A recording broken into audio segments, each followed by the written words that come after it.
Hello সবাইকে, আশা করি তোমরা সবাই খুব ভালো আছো। তো দেখো আমি অনেকদিন পরে একটা ব্লগ নিয়ে আসলাম তোমাদের সামনে। আশা করি ভালো লাগবে তোমাদের এই ব্লগটা। তো দেখো এখন আমরা চলে যাচ্ছি হ্যামিল্টন। তো দেখো এই হচ্ছে আমাদের কালচিনি যাওয়ার পথে মুদি লাইন, এই জায়গাটার নাম। তো দেখো কি সুন্দর করে সাজানো হয়েছে, কারণ সামনেই তো গনু আসতেছে, মানে গণেশ পূজার সামনেই তো এই মুদি লাইনে ভীষণ বড় করে পূজা হয়, তোমরা তো জানোই। আর যারা জানো না তারা অবশ্যই আমার এই ব্লগটা থেকে জেনে নাও যে মুদি লাইনে কিন্তু খুব বড় করে পূজা হয়, 10 দিনের পূজা হয়। তো তোমরা যদি আসতে চাও অবশ্যই কিন্তু গনুর দর্শন করতে পারো।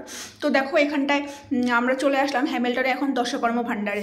তো এখানটায় এসে এখন আমি গনুকে দেখতে আসি, কারণ তোমরা যারা আমার ব্লগ দেখো তারা এটাও জানো যে আমার বাড়িতেও 4 বছর ধরে কিন্তু গনু আসতেছে।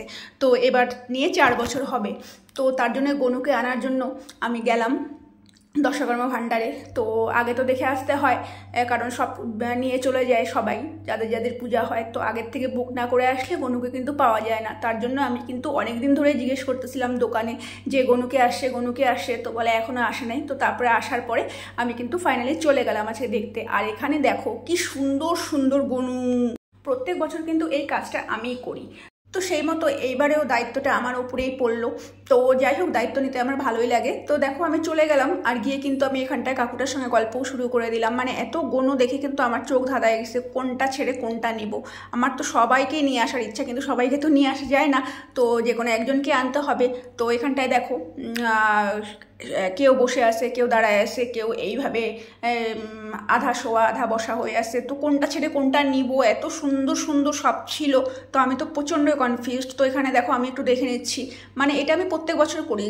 গরুর সামনে গিয়ে যত কয়টা গরু থাকে আমি প্রত্যেক বছর ওদের সামনে গিয়ে বলি কে যাবি আমার সঙ্গে বল। তো আমার এটা প্রত্যেক বছরই আমি এরকম করি। তো তারপর মনে হয় যে আমার বিশ্বাস বলো, ভক্তি বলো, যা কিছু বলো, তো আমার মনে হয় যে কেউ আমাকে বলে যে আমাকে নেও, তো আমি কিন্তু তাকেই নিয়ে আসি। তো যাই হোক, এখানে দেখো আমি একদম হামাগুড়ি দিয়ে দেখে নিচ্ছি কোনটা ছোট কোনটা বড়।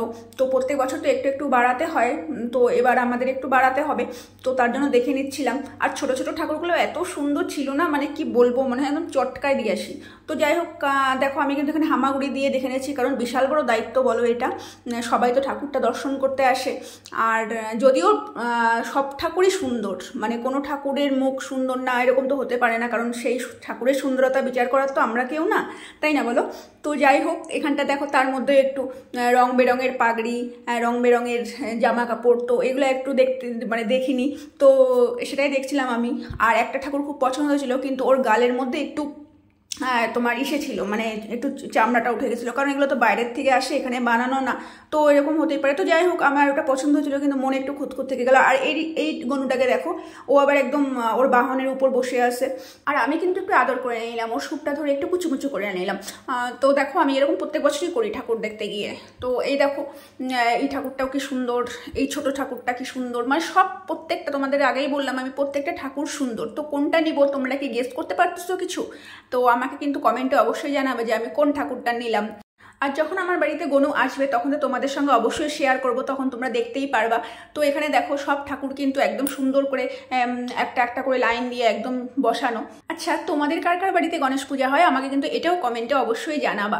তো দেখো আমাকে কিন্তু আমার গনু বলে দিল যে কোন গনুটা আমার সঙ্গে আসবে। তো আমি কিন্তু তাকে বলে আসলাম যে ঠিক আছে, তোকে কিন্তু আমি মঙ্গলবার দিন নিয়ে যাবো, তুই রেডি হয়ে থাকিস।